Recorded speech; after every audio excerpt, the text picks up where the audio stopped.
어머니라는 제목으로 함께 말씀을 나누도록 하겠습니다. 우리의 주제 성경절은 좀 아까 읽었지만 출애굽기 2장 1절부터 3절입니다. Happy Mother's Day. 우리 어머니 모든 분들에게 하늘의 복이 가득하기를 간절히 기도하면서 말씀을 시작하도록 하겠습니다. 우리가 다 함께 모여서 이 Mother's Day를 이렇게 축하하고 축복할 수 없지만 우리 위니펙 한인교회는 항상 어머니들의 헌신에 감사하게 생각합니다. 그리고 수고 많으셨습니다. 오늘 아침에는 모세의 어머니를 통해서 모든 어머니의 삶을 함께 조명해 보도록 하겠습니다. 우리가 출애굽기 2장을 펴면 이름이 나와 있지 않는 한 부부 이야기로 시작이 됩니다. 레위 가문의 한 부부 이야기로 시작이 되는데, 그래서 출애굽기 2장 1절 2절을 보면 레위 가족 중 한 사람이 가서 레위 여자에게 장가들어 그 여자가 임신하여 아들을 낳으니. 그런데 이 출애굽기 2장에는 그들의 이름이 나와 있지 않지만 민수기 26장 59절에 보면 이들의 이름이 나와 있습니다.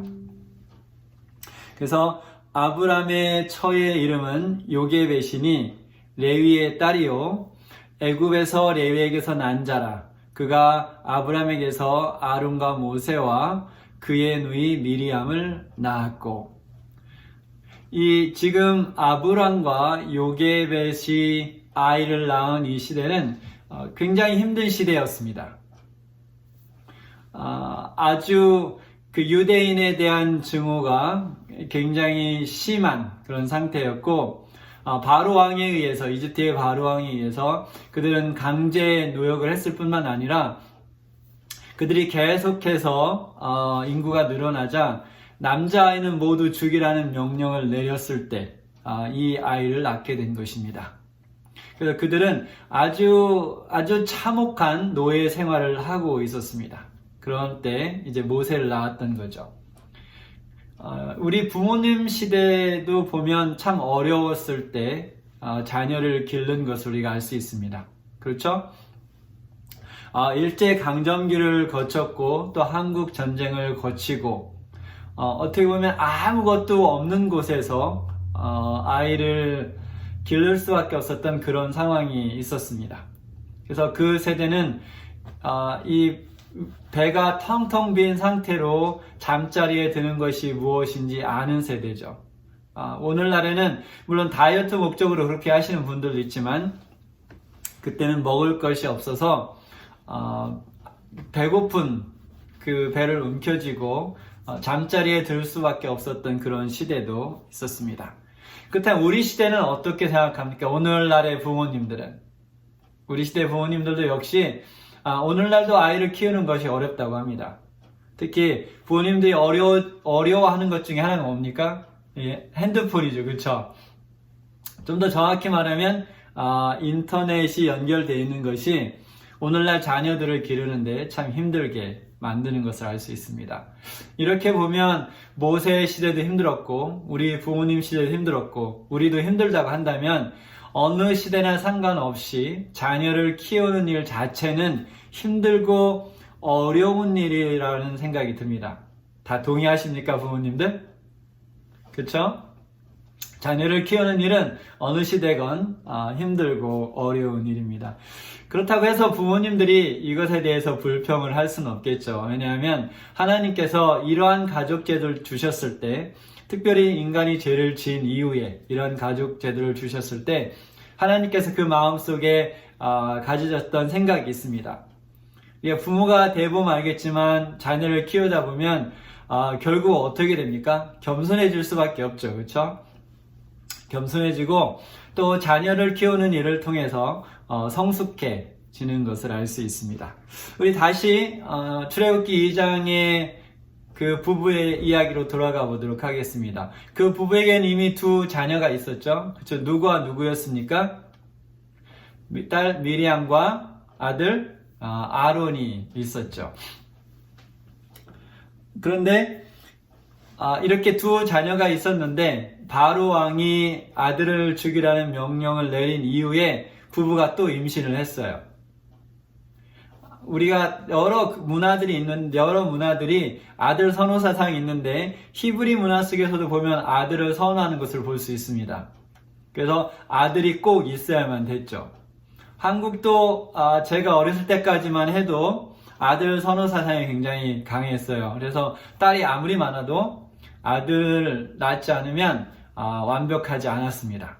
근데 이제 더 이상은 물론 그렇지 않죠. 이제 아들을 선호하는 사상이 사라졌고 오히려 딸을 더 선호하는 그런 세상이 온 것 같습니다. 그러나 이때 바로가 모든 아들을 죽이라는 명령을 내린 이때 이 히브리 부부는 간절히 그 새로 임신한 아이가 딸이길 기도했을 것입니다. 왜 그랬을까요? 당연하겠죠, 그렇죠? 아들을 낳으면 이집트 군인에 의해서 죽임을 당할 테니까 당연히 딸을 위해 기도했을 것입니다. 그런데 그들의 기도와는 상관없이 이제 출산을 했을 때 부모의 마음은 그냥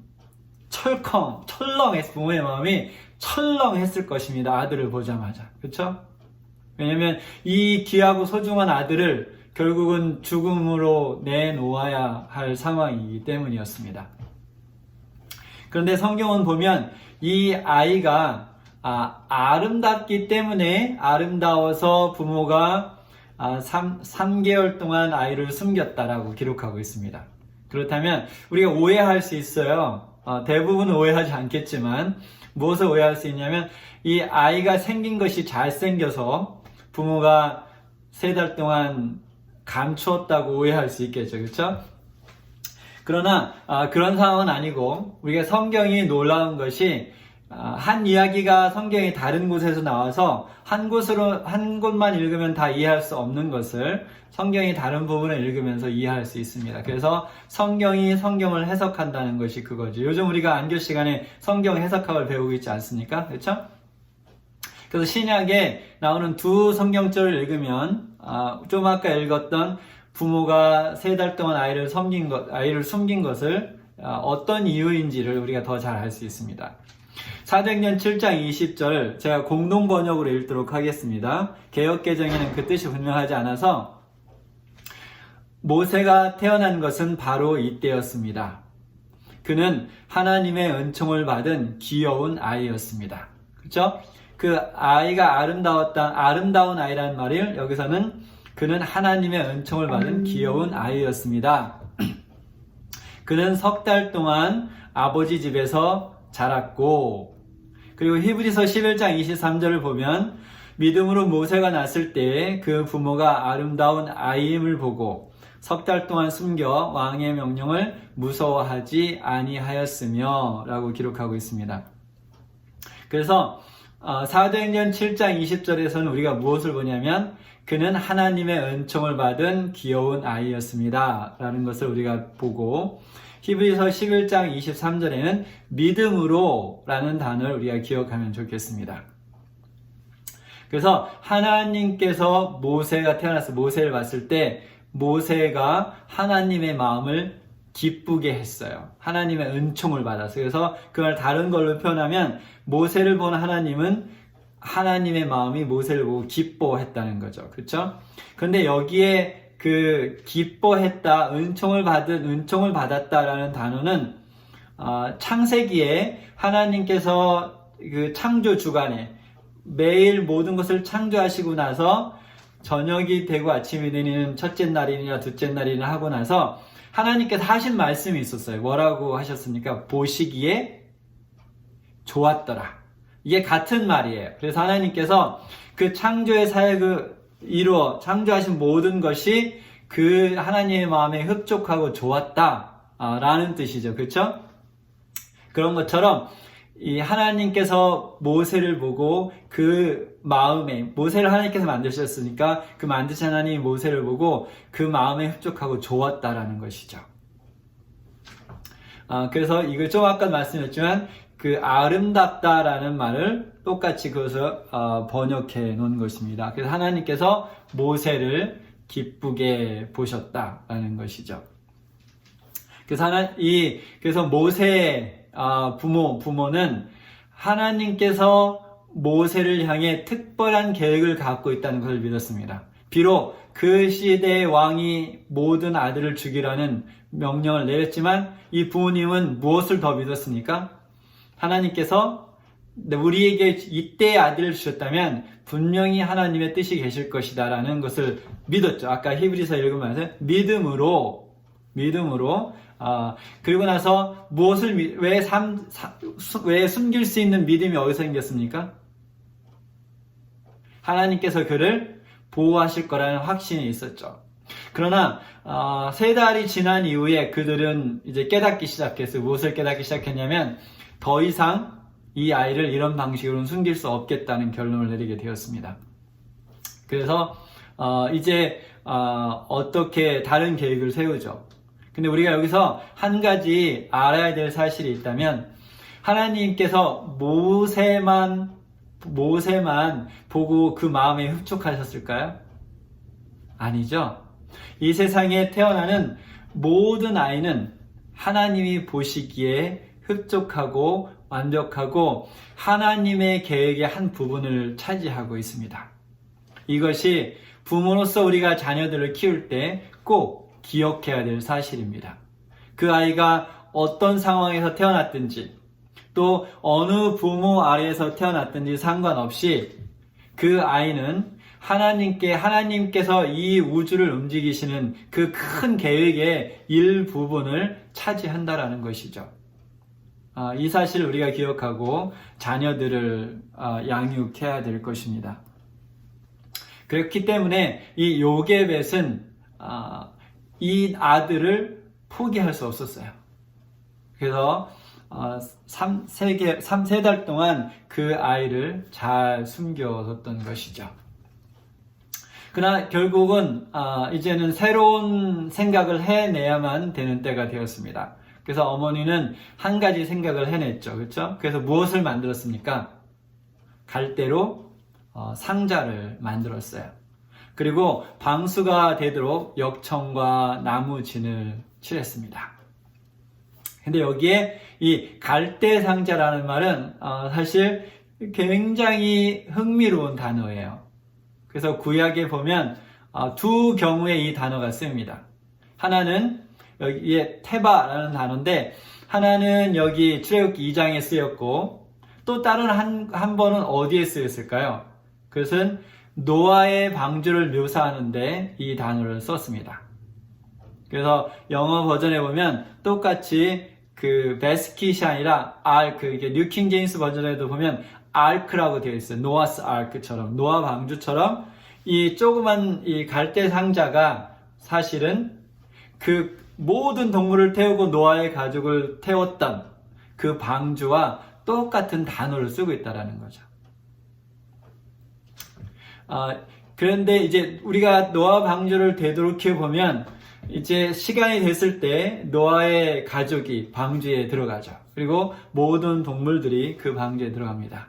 그들이 그 안에서 할 수 있는 것이 뭐였을까요? 아무것도 없었어요. 그냥 기도하면서 어떤 때를 기다렸습니까? 하나님의 시간에 맞춰서 방주에 나갈 때를 기다리고 있었습니다. 그런데 한 가지 더 중요하게 알아야 될 사실은 그들이 방주 안에 들어가는 순간 그 노아의 가족과 모든 동물들은 누구의 손 안에 들어간 겁니까? 사실은 하나님의 손 안에 들어갔던 것이죠. 그래서 이 요게벳이 만들었던 이 작은 갈대 상자는 모세에게 방주였습니다. 그리고 이 방주가 모세가 요게벳이 그 방주에 그 바구니에 갈대 상자에 모세를 내려놓는 순간 모세는 누구의 손 안에 들어간 겁니까? 하나님의 손 안에 들어간 것이죠. 세상에서 가장 안전한 곳이 어디입니까? 하나님의 손 안이죠. 이렇게 요게벳은 자기의 사랑하는 아이를 그 갈대 상자에 넣고 강물에 그의 운명을 맡기면서 바구니를 떠나보냅니다. 요게벳은 어쩔 수 없는 상황에서 그의 새로 태어난 아들 모세를 갈대 상자에 담아서 떠나 보낼 수밖에 없었습니다. 그러나 우리는 상황은 다르지만 아이를 키우다 보면 언젠가는 아이를 떠나 보내야 될 때가 옵니다. 그렇죠? 그리고 언젠가는 우리가 기도에는 더 이상 아무것도 할 수 없구나 라는 생각을 할 때가 있습니다. 그리고 100% 하나님의 손에 의지할 수밖에 없는 상황에 직면할 수도 있습니다. 그러나 우리가 기억해야 될 사실은 하나님께서 우리에게 자식을 주셨지만 그 자식의 원래 소유자는 누구입니까? 하나님이시죠. 그리고 하나님께서 진정한 그들의 아버지이기 때문에 우리 품을 떠나는 것처럼 보이지만 결국은 아버지의 품으로 돌아가 이제 새로운 인격체로서 살아가야 된다는 사실을 우리는 기억해야 될 것입니다. 그리고 생명을 주신 그 하나님께서 그 자녀들을 우리의 자녀들을 보호하시고 또 인도하실 것을 우리 부모는 믿어야 할 것입니다. 나일강은 어떤 강입니까? 굉장히 잔잔히 흐르는 안전한 강인가요? 그렇지 않죠. 나일강은 굉장히 긴 강인데 결코 안전한 강이라고 할 수는 없습니다. 이 가장 큰 크로커다일, 악어들이 사는 곳이 바로 이 나일강이에요. 그리고 독뱀들도 굉장히 많은 그러한 강입니다. 그래서 여러분이 나일강하고 악어 치면 이 거대한 그 크로커다일들을 볼 수 있을 거예요. 그런데 생각해보면 우리 자녀들이 이제 부모의 품을 따라서 살아갈 이 세상이 나일강과 같지 않습니까? 그렇죠? 많은 힘들고 어렵고 무섭고 두려운 일들이 많은 것이 세상이지만 결국 우리의 자녀들은 무엇을 배워야 됩니까? 그곳에서 살아가는 것을 배워야 됩니다. 그러나 우리가 할 수 있는 것이 있다면 요게벳이 했던 것처럼 그들이 우리의 부모의 품을 떠나기 전에 기도하면서 그들이 살아갈 방주를 만들어 주는 것입니다. 그것이 우리 부모의 역할이라고 생각합니다. 그러면 우리가 한번 생각해 보면 좋겠습니다. 이 강가에 아이를 띄워보내고 갈대상자를 띄워보낸 이 어머니 요게벳은 집으로 돌아가서 무엇을 했을까요? 제가 아무리 생각해봐도 다른 것은 생각해 볼 수가 없습니다. 한 가지 이외에는 뭐를 했을까요? 그녀는 무릎 꿇고 앉아서 눈물을 흘리면서 간절히 그 떠나보낸 아이를 위해서 기도했을 것입니다. 우리가 자녀를 키우는데 가장 좋은 도구가 있다면, 그리고 가장 좋은 자녀 교육의 방법은 무엇일까요? 바로 요게벳이 모세를 띄워보내고 나서 했던 그 기도가 우리의 자녀들을 교육하는 가장 소중한 도구일 것입니다. 나일강에 보내진 그 모세는 나일강과 하나님의 보이지 않는 손에 의해서 어디로 인도가 됩니까? 바로 이 마음에 이집트인을 향해서, 이 유대인을 향해서 동정심을 갖고 있었던 이 이집트의 공주에게 갈대상자가 떠내려갑니다. 그 아이를 보았을 때 아이는 울고 있었습니다. 그 울고 있는 아이의 동정을 갖고 그 아이를 자신의 아이로 입양하려고 합니다. 이때 누가 다가갑니까? 그 누이 미리암이 다가가서, 그 누나 미리암이 다가가서 이제 이 아이를 젖을 먹이기 위해 히브리 유모를 구하면 자기가 구해주겠다고 하고 되겠다고 다시 모세가 어머니의 품으로 돌아가죠. 우리가 이야기를 다 알고 있으니까 이 세 여인, 모세와 관련되었던 이 세 여인 누구입니까? 요게벳 어머니와 미리암 누나와 그리고 이집트의 공주. 이 세 여인의 노력과 헌신이 없었다면 오늘날 우리가 알고 있는 출애굽의 역사는 달라졌을 것입니다. 그러나 이 여인들의 헌신을 통해서 모세는 보호되었고 또 역사상 가장 훌륭한 지도자 중에 한 명으로 자라날 수 있었습니다. 물론 모세가 자라나면서 몇 번 치명적인 실수들을 합니다. 그러나 그는 하나님의 말씀에 순종하면서 이스라엘 백성들을 가나안 땅 입구까지 이끄는데 성공을 합니다. 오늘 이 시간을 통해서 저는 요게벳의 이야기를 돌아보면서 모든 어머니들의 삶을 여러분들이 생각할 수 있는 기회를 가졌으면 했습니다. 그래서 이 요게벳 어머니가 가졌던 그 용기와 믿음으로 인해 하나님을 찬양합니다. 또 오늘 이 스크린상에 나와 있거나 나와 있지 않은 우리 유니팩 한인교회 모든 교회에 속한 모든 어머니들의 용기와 믿음으로 인해 하나님을 찬양합니다. 모든 어머니들에게 하나님께서 하늘의 큰 복을 주시기를 간절히 바라면서 말씀을 마치겠습니다.